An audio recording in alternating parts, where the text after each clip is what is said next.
Alam mo ba na may orderly sa isang ospital na nakatuklas ng malaking pandaraya sa Medicare?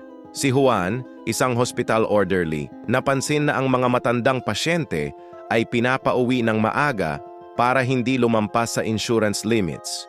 May mga pasyenteng kailangan pa ng IV antibiotics at wound care na hindi nila kaya gawin mag-isa.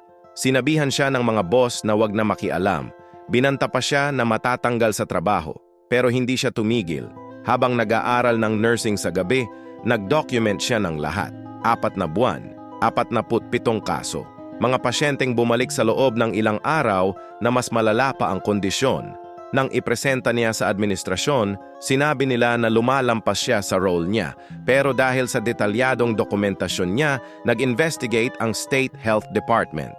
Nabunyag ang systematic Medicare fraud. Milyon-milyong piso ang multa. Si Juan, na-promote bilang patient advocate. Nakakuha pa ng scholarship para sa nursing degree niya. Isang desisyon na tumayo sa tama, nagbago ng lahat. Hindi dahil may reward, kundi dahil ginawa niya ang tama.